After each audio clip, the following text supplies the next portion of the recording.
et messieurs du conseil municipal de venir nous rejoindre. Et puis, bien sûr, je vais tout de suite appeler tous les élus et toutes les personnalités qui m'ont fait le grand plaisir de venir nous rejoindre ce soir. Bien évidemment, je commencerai. Ils sont beaux, je trouve. Hein. Je les trouve très très beaux. Et très belles aussi.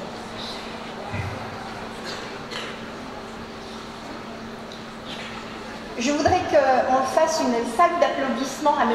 Gérard Larcher, président du Sénat.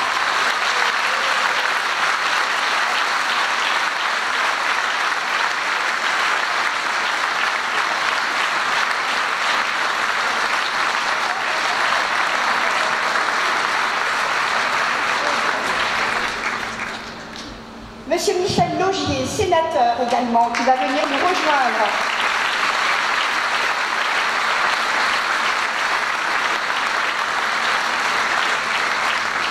Alors nous avons aussi peut-être la chance d'avoir Marie-Aline Duchesne, qui est une ancienne sénatrice, mais je crois, messieurs les sénateurs, qu'on garde le titre de sénatrice. Et donc, dès qu'elle viendra nous rejoindre, je serai ravie de l'accueillir sur scène. Madame Florence Grandjus, qui est notre députée de la 12e circonscription.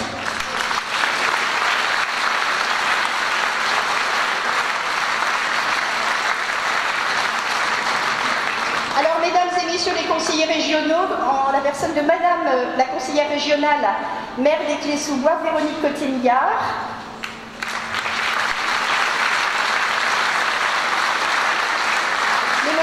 Également monsieur Hoffman Nasrou.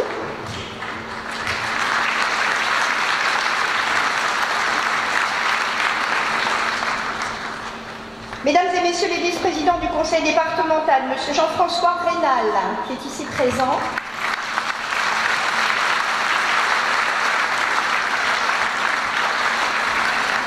Mesdames et messieurs les conseillers départementaux, la personne, alors c'est par ordre alphabétique de ville, donc vous n'en voudrez pas. Il y a des petites villes, des grandes villes, hein, j'ai fait un mélange.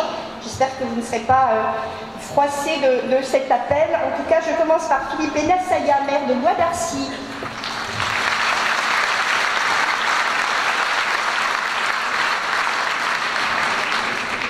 Sonia Pro, Anne Capio, Claire Chaillot-Forin,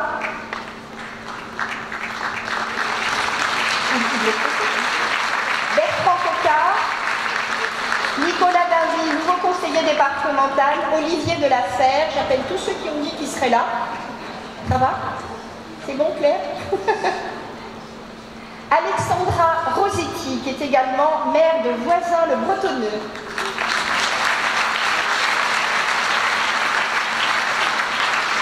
Nous attendons également Yann Scott, qui est le maire d'Ardricourt. Élodie Sornay, qui devrait, ceux qui ne sont pas encore arrivés, mais enfin qui nous ont dit qu'ils viendraient.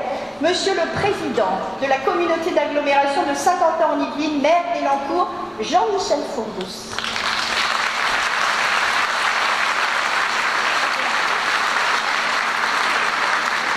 Mesdames et messieurs les vice-présidents de Saint-Quentin-en-Yvelines, Suzanne Blanc, vice-présidente. Jean-Pierre Sevestre,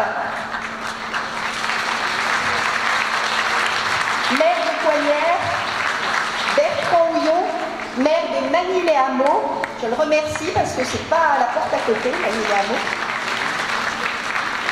Mesdames et messieurs les élus communautaires, mesdames Françoise Beaulieu, Anne-Claire Frémont, monsieur Philippe Guiguen, monsieur Jean-Pierre Puyot.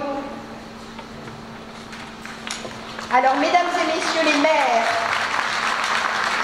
monsieur le maire de Belle, Alain Bricot.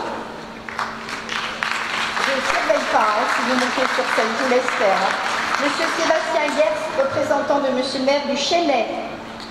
Monsieur le maire de Trépière, Adriano Ballarin. Que je n'ai pas vu, il est en retard, c'est normal, il est comme moi, et c'est un Italien, donc il prend le temps. Ah. Non, mais je plaisante, il a un préconcept. Monsieur le maire de Davron, Damien Guibou. Monsieur le maire de Feucherolles, Patrick Loisel, que j'ai vu dans la salle, je les vois monter. Monsieur Plante, représentant le maire de Guyancourt. Madame Sabrina Juillet-Garzon, représentant Monsieur le maire de Fontenay-le-Fleury. Madame le maire de Galuy, Anne Gontier. Monsieur le maire de Joire-Pontchartrain, Hervé Lemoine, qui est également présent, que j'ai vu qui est là. Monsieur le maire de Marc, Pierre Soin. Madame Elsa Pija, représentante de Monsieur le maire de Maurepas. Madame le maire de Naufle-le-Vieux, Denise Planchon.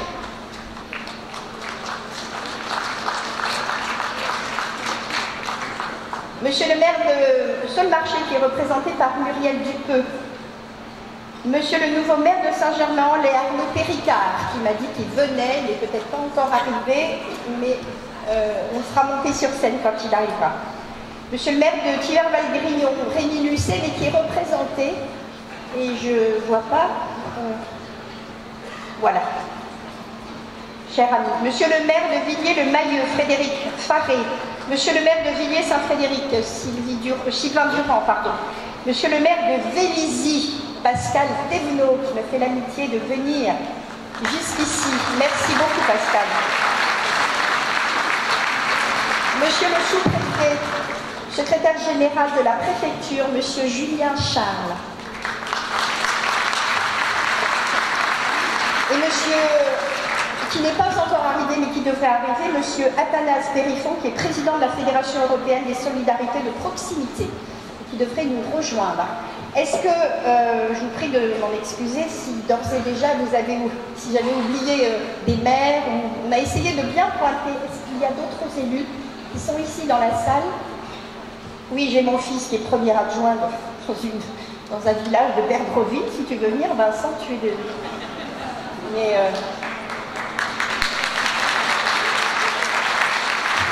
pour représenter le maire de Perdreville. Non, il ne veut pas. Bon, tant pis. Monsieur le Président du Sénat, mon cher Gérard. Monsieur... Qu'est-ce qu'il y a? Ah, Perdreville.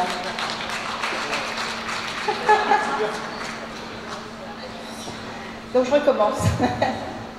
Monsieur le Président du Sénat, mon cher Gérard, Monsieur le Sénateur, mon cher Michel, Madame la députée, Mesdames et Messieurs les vice-présidents du Conseil départemental, vous êtes là? Mesdames et Messieurs les conseillers régionaux et départementaux, avec un salut tout particulier à mon binôme Bertrand Coquart, qui n'est pas arrivé, mais bon bref, on va se fâcher avec Bertrand Coquart. Hein.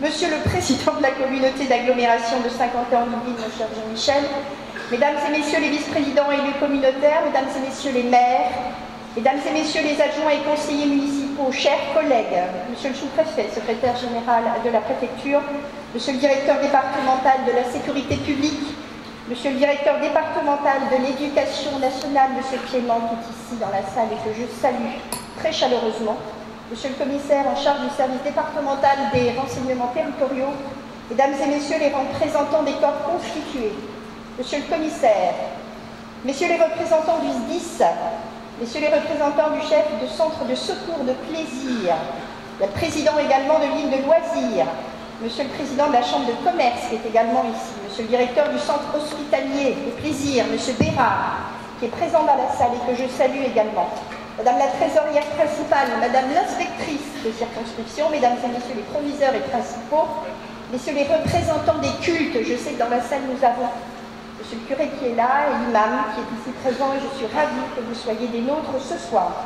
Monsieur le Président et Mesdames et Messieurs les membres du Conseil de développement de Saint-Quentin, le CODESPI, Mesdames et Messieurs les représentants du monde économique, les présidents d'associations, les directeurs et chefs de service, Mesdames et Messieurs, chers amis. J'ai grand plaisir de vous accueillir ce soir pour partager avec vous un moment serein et nous offrir l'occasion de nous retrouver pour débuter l'année 2018. Avant tout, je voudrais avoir une pensée toute particulière pour nos concitoyens, victimes des tempêtes, et pour tous les services de secours et les services techniques de nos villes qui se sont mobilisés pour que tout puisse rentrer dans l'ordre du mieux et le plus vite possible. Permettez-moi aussi d'avoir une pensée émue pour 3 anciens élus de plaisir qui nous ont quittés cette année, Francis Dubarry, élu de 1995 à 2001, Serge Solignat, dont l'épouse est dans la salle et que je salue, conseiller municipal de 2004 à 2014, et Jean-Pierre Ledoin, adjoint au maire de 2001 à 2014. Je pense bien fort à eux et à leurs familles. Comme chaque année, l'actualité internationale est riche d'enjeux, mais également riche d'événements douloureux et notamment d'attentats lâches. Nul continent n'est épargné. Nombre de pays, d'ailleurs, nous interrogent sur leur mode de fonctionnement ou sur leur comportement ou la santé de leurs dirigeants. Les États-Unis, la Russie, la Corée du Nord, la Syrie, l'Iran maintenant. Gageons que chacun restera à sa place et ne fera pas le pas ou le tweet de trop. Pour ce qui concerne l'année qui vient de s'achever, 2017 fut riche en rendez-vous citoyens et riche en surprises. Nouveau président, nouveau gouvernement, nouvelle Assemblée nationale, nouvelle donne. On nous dit qu'un monde nouveau a vu le jour face à l'ancien monde. Certes, un peu comme à la fête foraine, on se croirait au Chamboultou. Et après tout, pourquoi pas? Pourquoi ne pas changer de référentiel? Pourquoi ne pas changer de dynamique? Pourquoi ne pas changer de rythme? Pourquoi ne pas avoir un président qui applique le programme pour lequel il a été élu, sans complaisance? Si cela en surprend certains, peut-être est-ce parce que nous en avions perdu l'habitude. Alors, on ne demande qu'à voir, on ne demande qu'à y croire. Une nouvelle classe politique est en marche. On dit que les partis politiques traditionnels sont genoux à terre, se divisent, ça et là. Tout le monde a un avis sur tout, tout le monde crée son mouvement politique autour de lui. De mélodrames en tragicomédie, de guerre, de clans en affrontements fratricides, de renoncement en opportunisme, d'aucuns devraient relire, je pense, Astérix et le combat des chiffres. Ces constats me conduisent à une remarque concernant l'échec, c'est mon avis, et l'illusion des primaires qu'on a voulu copier au régime présidentiel américain dans lesquels tout le monde a voulu s'engouffrer parce que ça faisait bien peut-être et qui en réalité n'ont rien donné de bon pour personne. De l'autre côté, dans les médias, tout ce que fait le président est bien, tout ce que dit le président est bien, rien à lui reprocher, même si certaines de ses paroles dans la bouche de ses prédécesseurs auraient donné lieu à une lapidation médiatique et des réseaux sociaux. Complaisance, angélisme ou réalisme, chacun peut avoir son avis sur la question. Mais personne n'a oublié ce nouveau ministre qui, le mardi, s'opposait au gouvernement et votait contre le budget, puis le jeudi rentrait au gouvernement, puis le lundi suivant défendait devant les sénateurs, n'est-ce pas, messieurs les sénateurs, le budget, celui-là même contre lequel il avait voté. Je crois que La Fontaine y aurait trouvé l'objet d'une belle fable. Edgar Faure, éminent politique du siècle passé, qui pour les plus jeunes d'entre vous qui n'ont pas eu l'occasion de le connaître, en non plus d'ailleurs, était réputé pour sa capacité d'adaptation politique et qui avait eu cette formule restée célèbre: ce n'est pas la girouette qui tourne, mais c'est le vent. C'est une relation de confiance que souhaitent les élus avec le gouvernement. Nous sommes fatigués des big bangs quinquennaux, et je reprends là les propos du président Larcher. Il faut laisser les élus respirer, inventer, développer les territoires de demain.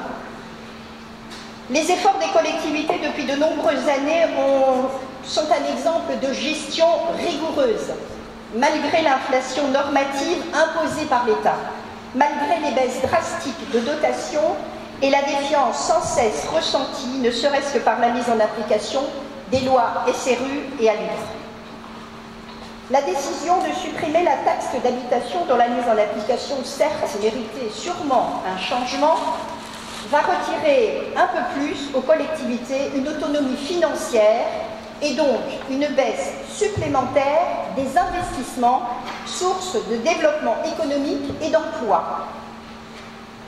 Nous attendons, nous, les élus, du gouvernement un respect des élus. Ne nous infantilisez pas. Nous attendons une écoute, du partage et un droit à la différenciation territoriale. Je dis stop à la centralisation. Mais au final, N'est-ce pas avant tout le fond qui importe? Les réformes, le courage des réformes menées bon train, avec du bon sens. De vrais sujets de fond se posent à nous tous, sur la société que nous vivons et le monde que nous voulons offrir. Or, quel monde peut conduire à ce que deux policiers, tenants et dépositaires de l'autorité républicaine de l'État, soient roués de coups un soir de réveillon? Or, quel monde peut permettre que les sapeurs-pompiers soient victimes de traquenards ou que des policiers venus sauver des enfants dans un incendie soient pris à partie? Quelle société peut accepter qu'une poignée de fanatiques tente de mettre à mal les fondamentaux de notre démocratie, de notre modèle de vie et du bien vivre ensemble? Quelle société encore peut conduire à ce qu'un aussi beau et grand pays que la France en soit réduit à vivre en un climat de peur et que survienne demain ou après-demain, ici ou là-bas, une nouvelle tuerie revendiquée sous couvert de guerre de religion? Est-on en train d'écrire la chronique d'une violence ordinaire? Notre pays n'a jamais été habitué à des soldats en armes patrouillant dans nos rues, à des contrôles de police renforcés, à des dispositifs anti-voitures béliers aux entrées de nos fêtes. Est-ce là le nouveau monde pour celles et ceux qui sont nés après 2001 ou qui verront le jour demain? Quelle société peut regarder ce déferlement de migrants sans réagir de façon internationale et pragmatique dans un respect humain pour trouver des solutions avec les pays concernés? J'en profite pour adresser un salut et des remerciements très sincères à l'ensemble des forces de l'ordre et de secours par l'intermédiaire de leurs représentants ici présents ce soir, policiers nationaux, municipaux, gendarmes, sapeurs-pompiers, soldats déployés dans le cadre de Vigipirate et dans les pays de guerre.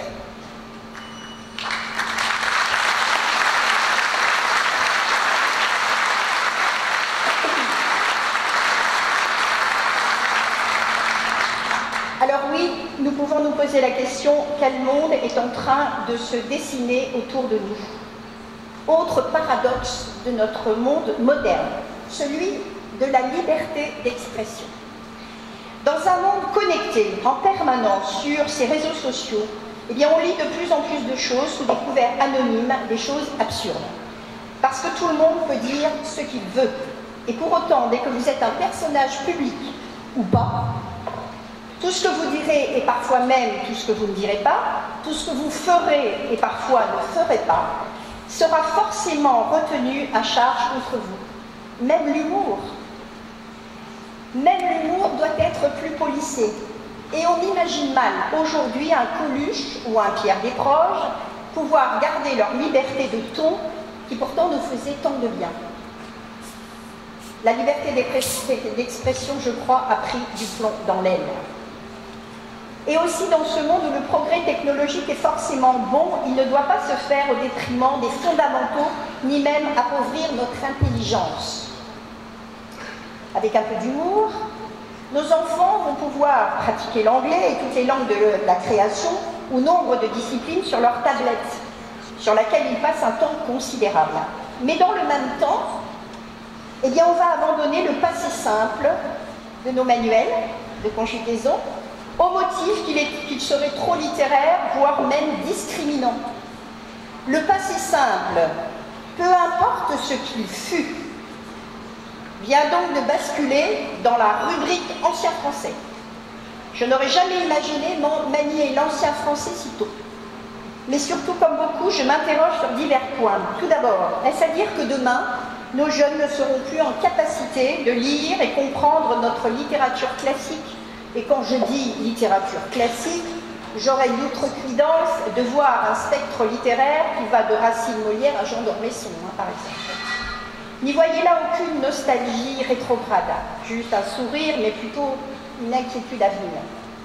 Nos ministres de l'Éducation nationale successifs n'ont eu de cesse depuis la réforme Habit des années 70, n'est-ce pas, monsieur Clément, que de réformer encore, réformer toujours pour laisser leur nom, peut-être. Dans le même temps, l'enquête Pearce 2016, qui est un programme international de recherche en lecture scolaire, qui évalue les performances en lecture des enfants de CM1, classe la France au 34e rang sur 50 au niveau de l'Europe. Imaginez aussi combien d'enfants ont connu depuis leur rentrée en maternelle le passage à la semaine des 4 jours, puis repassage à la semaine des 4 jours et demi, et le mercredi, puis retour à la semaine des 4 jours, et les rythmes scolaires, et plus de rythme scolaire, enfin tout ça en moins de 10 ans. Ben, j'en profite, parce que vous êtes là, pour saluer tout particulièrement les représentants de l'éducation nationale présents ce soir, pour saluer leur travail remarquable qu'ils font et surtout la capacité d'adaptation dont ils ont fait montre depuis toutes ces années de réforme à répétition.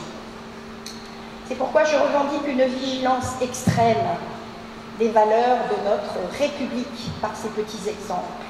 C'est pourquoi il est temps de reconstruire une vraie démocratie ouverte à la discussion, à la contradiction constructive avec des partis forts, rassembleurs, représentatifs de nos concitoyens et engagés dans une volonté de l'intérêt général et d'ambition pour notre pays. Les Français sont inventifs, volontaires, fiers de la France pour qui ils ont de l'ambition. Alors si je m'interroge sur la société et le monde que nous laisserons demain, il est de mon devoir de mère aussi, bien sûr, de m'interroger également sur quelle ville nous offrirons. Je vais vous laisser regarder un petit film sur la ville de plaisir dont je vous parlerai tout de suite après.